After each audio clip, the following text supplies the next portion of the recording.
तीन। अभी एसएससी ने लगभग 150 पन्ने से ऊपर का एक नोटिस जारी किया है और जिसके अंदर में तमाम तरह की सारी बातें की हैं और जो मुख्यतः वेंडर को लेकर के ज़्यादा समर्पित है, जहां पर वेंडर का नेचर क्या होना चाहिए, किस तरह के काम करने हैं, कितना बिडिंग में लगेगा और उसके बाद में यहाँ पर कि अगर आप पूरा नहीं करते हैं तो क्या आपके ऊपर में पेनल्टी लग सकती है। लेकिन इससे बच्चों का फायदा क्या है और यहाँ इस नोटिस में बच्चों के लिए वहां पर क्या है, ये मैं आपको बताने वाला हूँ, ताकि जो आपका विश्वास अपने सिस्टम से उठ चुका है, थोड़ा सा मुझे लगता है कि यहाँ पर इस नोटिस के माध्यम से आपका विश्वास एसएससी के ऊपर में आ सकता है। अभी आपने देखा कि हमने वेटिंग लिस्ट को लेकर के काफ़ी ज़्यादा विरोध किया था और धीरे धीरे वेटिंग लिस्ट अप्लाई हो रहा है, बस तरीका थोड़ा सा दूसरा है। आपने देखा फ्लोटिंग और फिक्स वाला जो पैटर्न है उसके माध्यम से, तो वो भी एक अपनी जगह पर सही है और चीज़ें सही जा रही हैं। और दूसरा अगर आप देखेंगे कि फॉर्म मतलब कितने सारे प्रॉब्लम्स आप लोगों के होते थे कि हम एसएससी के नंबर पे कॉल करते हैं तो कोई फ़ोन नहीं उठाता, हम वहाँ पर मैसेज करते हैं तो रिप्लाई नहीं आता, हमारे छोटे छोटे ग्रीवांसेस होते हैं, उसका कहीं पर कोई समाधान नहीं है।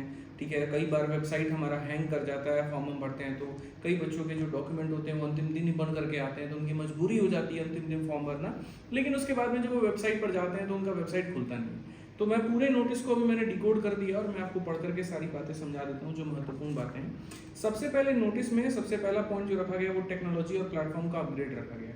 एसएससी का ये मानना है कि जो अभी उसकी अपनी एग्जिस्टिंग पोर्टल है ssc.gov.in और जो उसका अपना एप्लीकेशन है माई एसएससी मोबाइल ऐप, ठीक है, असल में ये अभी बहुत हाई को टेक्नोलॉजी पर काम कर रहे हैं, तो इसको ये लो को टेक्नोलॉजी पर शिफ्ट करेंगे ताकि आगे चल करके फॉर्म निकालने में या चेंजेस कम करने वक्त में वेबसाइट के क्रैश करने की संभावना ना हो। बहुत भारी संख्या में जब बच्चे जाकर के एप्लीकेशन पर पहुंचेंगे, वेबसाइट पर पहुंचेंगे, तो आपने देखा है कि किस तरीके से क्रैश हो जाता है, तो उससे थोड़ी सी जो प्रॉब्लम है उनकी वो सॉल्व होगी। दूसरा, आप पहली बार ऐसा देख पाएंगे कि गवर्नमेंट सेक्टर के अंदर में एआई का प्रयोग किया जा रहा है। जनरली क्या है कि गवर्नमेंट में जितने भी डिपार्टमेंट हो गए, चाहे इनकम टैक्स हो गए, एक्साइज हो गया, अभी भी वही पुराने मॉडल पर चल रहे हैं, लेकिन यहाँ एसएससी ने एआई का मदद लिया और सबसे पहले उसको इंट्रोड्यूस किया लाइव फोटोग्राफी में, कि जब आप लाइव फोटो कैप्चर कर रहा होगा वहां पर ना, तो वो एआई की मदद से होगा, एआई मॉडल्स को अपना करके होगा।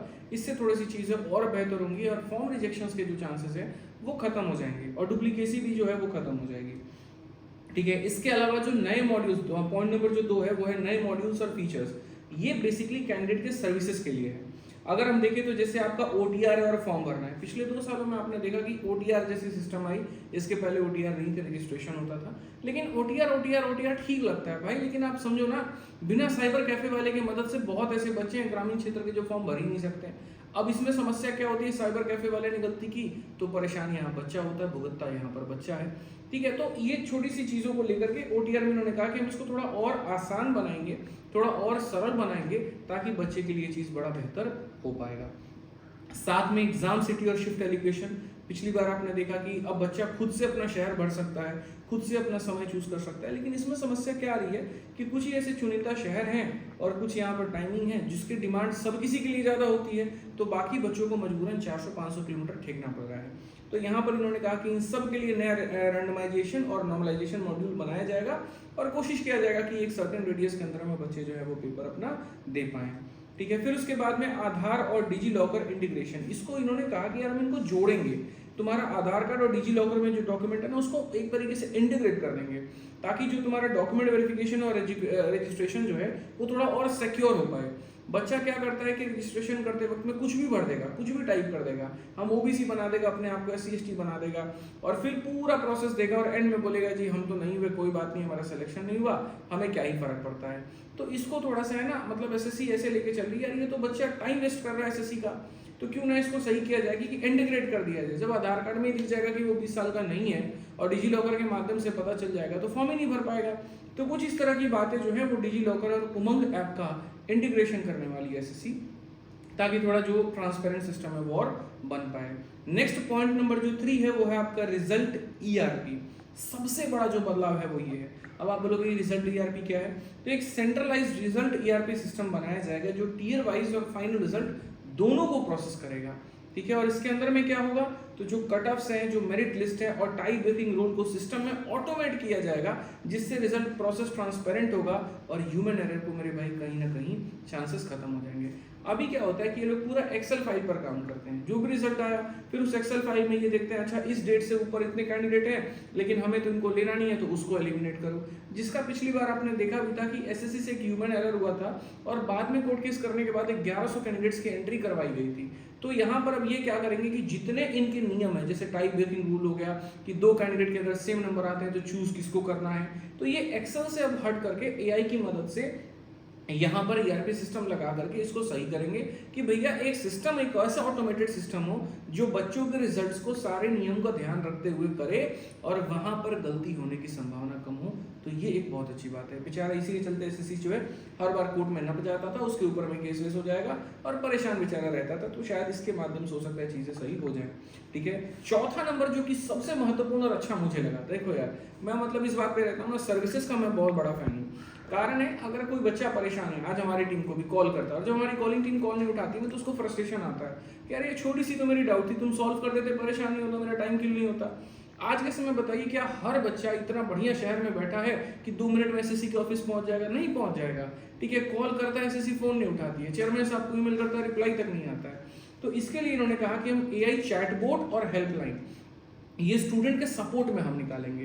एक जनरेटिव एआई चैटबॉट होगा, जब भी कोई बच्चा मतलब किसी भी तरह का डाउट पूछेगा तो हमारे सिस्टम में डेटा फीड होगा, उसके आधार पर उसको जानकारी देगा।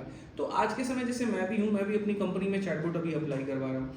तो चैटबॉट कैसे चलता है मैं आपको बताऊँ। जैसे मुझे एक चैटबॉट मिल गया, हम उसको हफ्ते भर महीने भर हम उसको ट्रेन करते हैं। हम उसको पहले तो बताते हैं कि देखो हमारे पास कौन कौन से बैचेज हैं, वैलिडिटी क्या है, टाइम क्या है, किस एग्जाम्स के लिए है। और जब बच्चा उसी से रिलेटेड क्वेश्चन पूछता है ना तो वो चैटबॉट उसको सपोर्ट कर पाता है। अभी चैटबॉट में तुम ही पूछोगे खाना कैसे बनता है तो नहीं बताएगा, लेकिन आप फॉर्म के संबंधित जानकारी पूछोगे। जैसे कई बार लोग सिलेक्शन फेज में किसी पर्टिकुलर पोस्ट में क्या होता है, एक्सपीरियंस किसकी नीड होती है और लोगों को ही नहीं पता होता कि यार मेरा मगध यूनिवर्सिटी वाला ये जो लेटर है ये इसमें काम आएगा कि नहीं। तो वो चैटबॉट से तुम अगर उससे पूछोगे तो वो ट्रेंड उसी के आधार पर होगा, तो वहां पर वो तुम्हें सहायता कर पाएगा।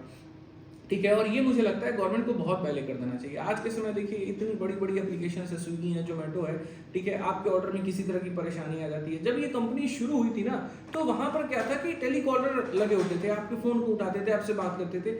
आज के समय इतना कॉम्प्लेक्स बना दिया जाता है टेलीकॉलिंग वाला सिस्टम कि भैया थक जाओ लेकिन कॉलर का फोन नहीं लगेगा। बेसिकली एक एजेंट है। ठीक है। जैसे तुम्हारा कोई क्वेरी रेज होता है वो एजेंट को तुम बोलते हो, वो एजेंट तुम्हारे सामने बातों को सुनता है और फटाफट मेरे भाई वहां पर तुम्हारे समस्या का समाधान कर देता है और 90% ऑफ द क्वेरी सॉल्व हो जाती है। 10% के लिए टेलीकॉलिंग में जाना पड़ता है। तो उसी तरीके से ये लोग भी जो इन्होंने कहा कि 90% हम चैटबॉट से सॉल्व कर देंगे और बाकी जो 10% है वो आईवीआर और ऑटोमेटेड कॉल सेंटर होगा। आईवीआर क्या होता है कि एक फिक्स नंबर हो गया, लोगों ने कॉल किया, जैसे आप लोग देखना हमेशा हम आपको कॉल करने के लिए एक नंबर देते हैं 8506000399। ठीक है। लेकिन जब उस पर कॉल आप करते हो ना 40 लोग लगे होते हैं कॉल उठाने के लिए, तो आईवीआर डिस्ट्रीब्यूट कर देता है। ये देखता है कौन सा टेलीकॉलर खाली है, तुरंत उसके मोबाइल पे ट्रांसफर कर देगा। तो ये लोग भी अपना कॉल सेंटर लगाएंगे, उसके लिए मतलब हायरार्की होगी, टीम लीडर और ये सब करके, और बढ़िया तरीके से वहां पर फोन उठा करके कोई आपकी समस्या को बताएगा। ठीक है। 5वां इन्होंने कहा डेटा एनालिटिक्स प्लेटफॉर्म। ये भी बड़ा अच्छा है कि एक नया डैशबोर्ड बनेगा जो एग्जाम की प्रोसेस, ग्रीवांसेस, अटेंडेंस और रिजल्ट स्टेटस को रियल टाइम पर ट्रैक करेगा। ये प्लेटफॉर्म एसएससी ऑफिशियल्स को तुरंत डिसीजन लेने में मदद करेगा। अभी होता क्या है, मतलब मान लीजिए चेयरमैन साहब यहाँ बैठे हैं और वो बैठ करके ये देखना चाहते हैं कि भैया पूरे एसएससी में चल क्या रहा है, जो सीएचएसएल वाला पेपर हुआ था उसका प्री कब हुआ था, मेंस कब हुआ था, ये कब, ट्रैकिंग सिस्टम नहीं है। ठीक है। अब जैसे मान लीजिए हम ही लोग पब्लिकेशन में काम करते हैं, बुक्स बनाते हैं, तो हमारा ट्रैकिंग सिस्टम है, हमें पता है यार कौन से एग्जाम कब होना है। ठीक है। उसके लिए कौन से सब्जेक्ट के लिए कितने पेजेस की बुक बनानी, तो हमने अपना ट्रैकिंग सिस्टम बना रखा है। तो हमारा काम छोटा मोटा है तो हमारा ट्रैकिंग सिस्टम आसान है मॉनिटर करना, और सीएफओ सीईओ सब लेवल तक हो जाता है। ठीक है। तो ये अब चेयरमैन साहब के लिए बड़ा मुश्किल हो गया कि भैया इतनी सारी परीक्षा हो रही है, ट्रैक नहीं कर पा रहे। तो उन्होंने कहा यार हम डेटा एनालिटिक्स प्लेटफॉर्म, और देखो आज के समय कोई भी कंपनी हो ना, एक डेटा एनालिस्ट का बहुत आवश्यकता होता है। तुम कमा रहे हो, तुम्हें ये नहीं पता कितना कमा रहे हो, तो क्या फायदा कमाने का। आप पेपर कंडक्ट करवा रहे हैं, पूरे भारतवर्ष में करवा रहे हैं, लाखों करोड़ों अभ्यर्थी फॉर्म भर रहे हैं और आपको हर एग्जाम्स का ट्रैकिंग सिस्टम तक नहीं पता कि कहाँ तक पहुंचा, किसका रिजल्ट क्या हुआ। ठीक है। तो वो बहुत मुश्किल हो जाता है ना वो डिसीजंस को लेना, हाई अथॉरिटीज को भी लेना, रिपोर्ट भी ऊपर में करना। तो ये बहुत फायदेमंद हो जाएगा आपको इसको लेकर के। ठीक है। छठा जो पॉइंट है वो है प्रोजेक्ट का टाइमलाइन और फेजेस। हालांकि ये कहने की बात है, अब देखते हैं यहाँ पर किस में अप्लाई कितना होता है। इन्होंने कहा कि हम 3 फेज में बांटेंगे। पहला फेज जो होगा वो 3 महीने का होगा, और ये बेसिकली मतलब वेंडर्स के लिए है कि नया वेंडर पुराने सिस्टम की पूरी, मतलब क्या हुआ कि इन्होंने ये कहा है कि हम जो है 4 साल का कॉन्ट्रैक्ट करेंगे वेंडर के साथ में, उसको 2 साल और एक्सटेंड भी हम कर सकते हैं, जिसमें पहला जो फेज 1 होगा 3 महीने का होगा। उस 3 महीने तो हम उसको बताएंगे कि मेरा सिस्टम कैसे चल रहा है, कैसे काम करता है, क्या होता है। फिर अगले 9 महीने पुराने सिस्टम को चलाते हुए नए मॉडल यानी जितने वेबसाइट हो गए, ऐप हो गए, उन सबको डेवलप किया जाएगा। यानी अभी हाल फिलहाल इन्होंने जो है वेबसाइट से .in से .gov किया था, फिर वहां पर हो सकता है कि ये चेंज करें। और फिर जो फेज 3 होगा ना, वो 36 महीने का होगा।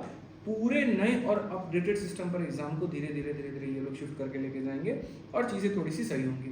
पेनल्टीज भी इन्होंने रखी हैं और तगड़ी पेनल्टी रखी है, लेकिन मैं बताऊं, मैंने मतलब 2-3 वेंडर्स हैं जिनसे मेरी बात हुई है कभी, और मैंने देखा है कि वो पेनल्टी से डरते नहीं हैं। आप है ना, एक दिन का 1 करोड़ रुपये जुर्माना लगा दो, वो अपने जेब से कभी नहीं भरेंगे। उनका माइंडसेट बहुत क्लियर होता है, तेल तो तिल से ही निकलेगा। ठीक है, तो गड़बड़ियाँ मतलब जो उनके नॉलेज में होती है वेंडर्स के, वो वहीं से सारा पैसा भर देते हैं। ठीक है, अब यहाँ पर तो चूंकि एसएससी है तो पेनल्टी तो रखेगी नहीं, तो लोग तो वही डीले करेंगे वहाँ पे। तो एसएससी ने अपनी तरफ से पेनल्टी रखा। उन्होंने कहा कि वेंडर के लिए बहुत स्ट्रिक्ट सर्विस लेवल एग्रीमेंट यानी एसएलएस रखे हैं कि अगर रिजल्ट प्रोसेसिंग में एरर आता है तो वेंडर पर हर अफेक्टेड कैंडिडेट, ध्यान से सुनना, हर अफेक्टेड कैंडिडेट के हिसाब से 10,000 से लेकर के 20,000 तक का फाइन लगेगा। लेकिन ब्रैकेट में एक और बात, मैक्सिमम 2 लाख तक। अब भैया 2 लाख का मतलब क्या हो गया यार, एक बात बताओ, 20,000 रुपए के हिसाब से 10 ही कैंडिडेट का फाइन लगा पाओगे? मतलब ऐसे समझो कि कोई वेंडर है, वो रिजल्ट तैयार कर रहा है और तैयार करने में गड़बड़ी हो गई और हजारों कैंडिडेट अफेक्ट हो गए, तो भैया 1000 इंटू मतलब आप समझो 10,000 रुपया लगा दिया, तब तो वेंडर बेचारा उतना कमाया नहीं जितना चला गया। तो इन्होंने कहा 10,000 के हिसाब से लगाएंगे, लेकिन मैक्सिमम 2 लाख तक। तो ये मुझे थोड़ा सा सही नहीं लगा, इस 2 लाख को 20 लाख करना था। ठीक है, या और भी इससे कड़ा थोड़ा कर सकते थे, क्योंकि बच्चों का भविष्य जो है वो बहुत जरूरी है। दूसरा इन्होंने कहा एडमिट कार्ड रिलीज करने में, आंसर की चैलेंज पोर्टल खोलने में अगर डिले हुआ तो 1 दिन के हिसाब से हम 25,000 रुपये का जुर्माना लगाएंगे। ठीक है, तब जाकर के वेंडर सुधरेगा। मतलब ऐसी कोशिश कर रही है कि अपने आप को थोड़ा बेहतर करे, अपने सिस्टम को बेहतर करे, जो उसके वेंडर्स है जो सारी चीज़ों को करा रहे हैं उसको एक तरीके से कह के कि भाई थोड़ा स्मूथ करो, यानी जिस साल के जितने भी पेपर हैं वो 1 साल के अंदर में हो जाए और बिना कोर्ट केस के, बिना नौटंकी के बच्चा अपना सिलेक्शन लेकर के जा पाए। चलो, ये तो सारी बातें मैंने देख ली, सैकड़ों पन्ने की ये थी, लगभग मुझे समराइज करने में टाइम लगा। देखो, मैं जानता हूँ इस बात को लेकर के कि एसएससी में काफ़ी ऐसे लोग हैं जो ईमानदार हैं और जो काम करना चाहते हैं, बट ये जो प्रोसेस है ना, ये एक व्यक्ति के ऊपर में डिपेंडेंट ही नहीं है। कई सारी कड़ियाँ हैं जो एक दूसरे से जुड़ी हुई हैं, और इस कड़ी में कोई एक व्यक्ति भी अगर खराब निकल जाता है या उसकी मन की मंशा उतनी साफ नहीं होती, जो काम करना नहीं चाहता है, तो इससे लगभग सभी अफेक्ट होते हैं। ठीक है, तो ये कहीं ना कहीं अपने आप में बहुत गलत हो जाता है। और जब भी देखो, आज के समय अगर गवर्नमेंट सेक्टर में हम बात करें कि अगर गवर्नमेंट के खुद के सारे प्रोसेस इतने अच्छे होते तो दिक्कत नहीं होती, उसको डिपेंड होना पड़ता है प्राइवेट सेक्टर्स के ऊपर में, प्राइवेट एजेंसीज के ऊपर में, और उनकी गड़बड़ी का मेरा मतलब पूरा जो दिक्कत है वो एसएससी को भुगतना पड़ता है। एसएससी बाद में उसमें पेनल्टी भी लगाती है, फाइन भी लगाती है, उसको ख़त्म भी करती है वहाँ पे। ठीक है, लेकिन फिर बाद में क्या होता है, वो और प्रोसेस लंबा खींचता जाता है। तो इस मतलब मुझे जो नोटिस पढ़ने के बाद समझ में आया वो ये है कि एसएससी चाहती है सच में कि सारी चीज़ें बहुत स्मूथ हों, वेबसाइट बहुत अच्छा कर दिया जाए, एप्लीकेशन बहुत अच्छा कर दिया जाए, बच्चों के एग्जाम सेटिंग में कहीं कोई दिक्कत ना आए, फर्जीवाड़े को जितने बेहतर तरीके से हो सकता है रोका जाए। लेकिन जितनी अच्छी अच्छी बातें नोटिस में अगर ग्राउंड पर इतना हो गया तो यकीन मानिए एसएससी से बेहतर कोई परीक्षा नहीं होने वाली है, ये मैं आपको ये बात कह रहा हूँ। और ये सारी चीज़ें इंप्लीमेंट होने में टाइम लगेगा। तो आपको जो मेरा सीधा सीधा संदेश है वो ये है कि वो तो अपने स्तर पर काम कर रहे हैं और वो करते रहेंगे, आप अपने स्तर पर काम करिए, आप अपनी पढ़ाई करिए, आप अपनी पढ़ाई मत छोड़िए। दुनिया 100 बातें इसके बारे में, एसएससी के बारे में बोले, आपको उससे फ़र्क नहीं पड़ना चाहिए, आपको अपनी पढ़ाई पर ध्यान देना। यकीन मानिए आज भी हज़ारों की संख्या में लोग सेलेक्ट होते हैं, क्या पता उस 1000 की भीड़ में आप भी हो सकते हैं। तो मेहनत करते रहिए, मैं पूरी तरीके से समर्पित हूँ आपके लिए, आप अपनी पढ़ाई जारी रखें। हमारी तरफ से इतना ही है, कोई भी अपडेट ऐसा आएगा पूरा खोल करके बढ़िया से विस्तृत रूप में बताएंगे। कोई जानकारी छूट गई हो तो उसके लिए माफ़ी चाहेंगे। और चैनल आपका अपना है तो सब्सक्राइब कर लीजिएगा। ये चैनल बनाने का उद्देश्य ही था ताकि सटीक जानकारी सही तरीके से आपको दी जा सके। बहुत बहुत धन्यवाद। जय हिंद।